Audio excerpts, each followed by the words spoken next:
Hi, my name's James Hobbis. Thanks for coming down to the DFI today to talk about how best to market films over Facebook. Now, together with Ben Johnson, I co-founded Groovy about a year ago, and since we opened for business 6 months ago, we've been working on marketing 15 movies over Facebook, both here and in the UK. Today I'd like to share with you some of the lessons that we've learned along the way, and I'll try and put that into context by talking about Max Pingley 2. But before I go there, I just want to highlight a few key lessons from the Stravella Road research, a comprehensive review of 2,000 moviegoers completed about a year ago. We found this very useful, and it sort of inspires a lot of the strategy that we follow. One of the findings was that when choosing a movie, our friends are almost as influential as the movie storyline. In fact, if you look at these elements, then really most of them are beyond the control of the marketing team. The genre is set, the cast is set, is it a sequel, the movie rating, all beyond our control.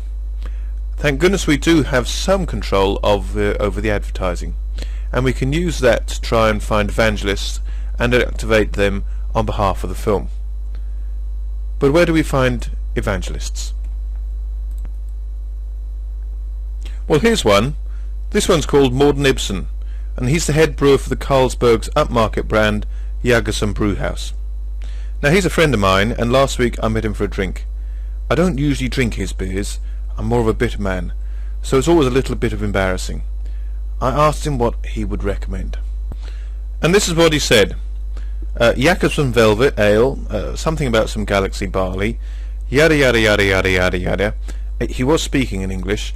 Yada yada yada. Actually, no, he wasn't speaking English. He was talking in Beer Evangelist. And this is what I heard. Jackson Velvet Ale, some other stuff. Velvet Ale, Velvet Ale. And when he stopped speaking, I knew what I should do. I should ask him for a pint of Velvet Ale, which is of course what I did. We're here to talk about film marketing, and what we need to find is the film equivalent of Morden. For each film, we need to find the film evangelist that will draw people in. Now, they're easy to spot.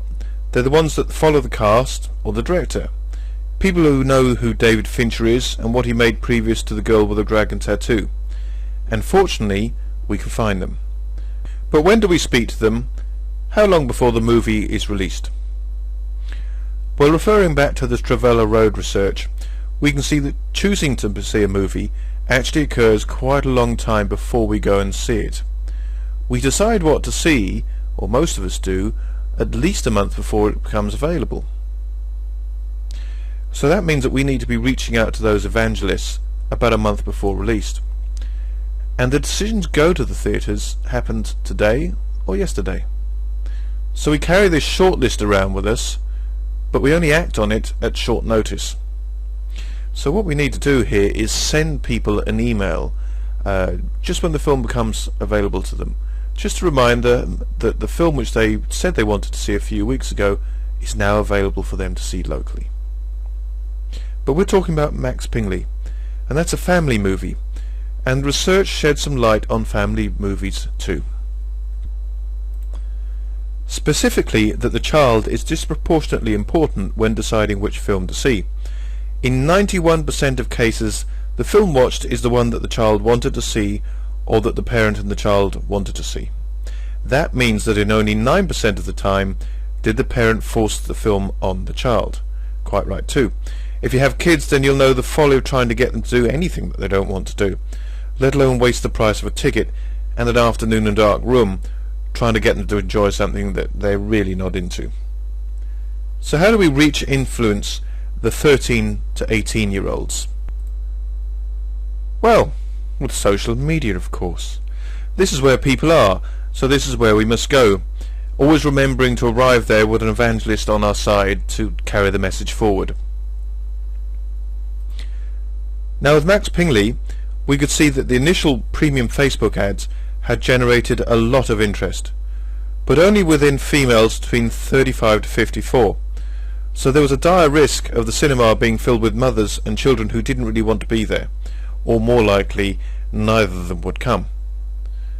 So we aim to address that imbalance, and we did that by creating a set of highly targeted ads aimed at the 13 to 18-year-old group. Now we've found that ads on Facebook have an extremely short lifespan. Ad fatigue seems to set in after only 24 hours. So we had a lot of different images, very sharp, clear images, and even more witty text to go with them. Did it work? Well, we drove 4.5 million impressions, and the impressions were free because we only paid for the clicks. There were 4,500 clicks, not so many, but 20% of them generated a like.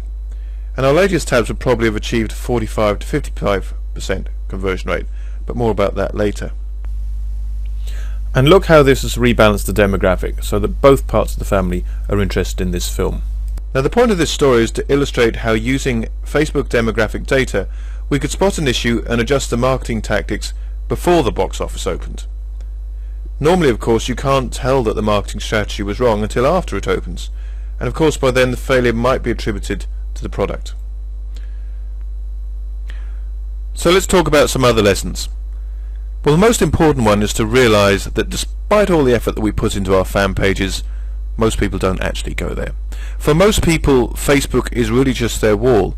That's all they see. So if there's nothing about your film on that wall, well, they don't know about it. So it's key to try and get yourself there, to find evangelists and get them sharing your film. So, are you excited for tomorrow? Is tomorrow Saturday? No, it's the first day of school. Yeah, I'm not gonna go to that. But it's mandatory.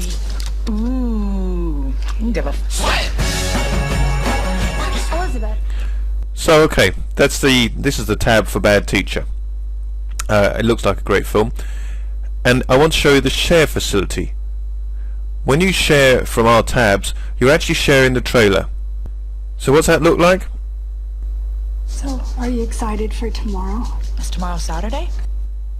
Because we share the film and not just a reference which says James likes Bad Teacher, or not just a picture either, we grab an awful lot of the real estate on this wall, and it gets shared to my 205 friends. Next up, I'd like to talk about fan gates. Now here's one. We use them, a special form of video fan gate that we've developed. Like them or loathe them, they really do work, and we've tried many variations, including not having one. What I can tell you is this is not Stu's first marriage. There was a whore in Las Vegas a couple of years ago. Time's up, sit down, bud. It's about that point, about this point when people get converted. This film's great. It has a great dialogue right there at the beginning. Not all of them do. So if it's not as good, we'll expose a bit more of the trailer rather than hiding behind this big black block. Now, no one wants to be the first at a party, so it's important to build up plenty of positive comments for a fan page as early in its life as possible. As you can see, Bridesmaids has been very successful at that. All of these comments were made before the film went on general release. They're the result of a handful of pre-screenings which were seen by less than 500 people, but they were a communicated bunch.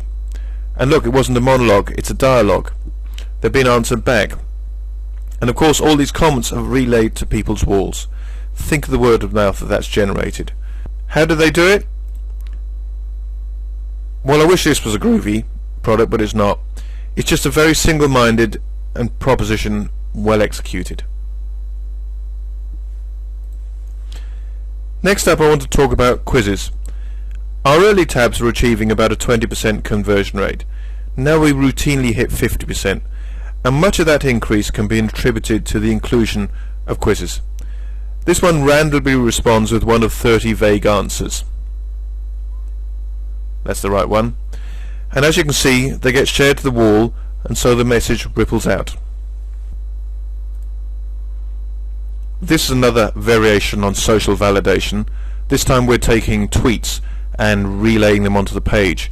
Great for a film in the UK which can grab American tweets. Here's the second quiz as well. This is a multi-choice, and it defines which of the bridesmaids I'm most alike. Helen, apparently. Bit embarrassing there, but at least she is the pretty one. And look, all of my friends get to see too. There's another great way of getting a bunch of mentions onto walls. Scanbox ran pre-screenings for Scream. They photographed the audience and then asked them to tag themselves. Easy. Each tag would have resulted in a wall post. Very simple, very effective. Finally, back to my favourite, Hangover.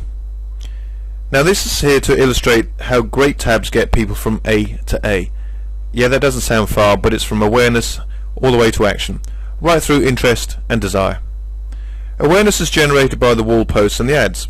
Interest is indicated by people clicking on them. And we can use the trailer and the quizzes to raise desire, but by showing people when and where the film is on, we're making it as easy as possible to act on that desire, and we can send a reminder email to people when the film plays locally.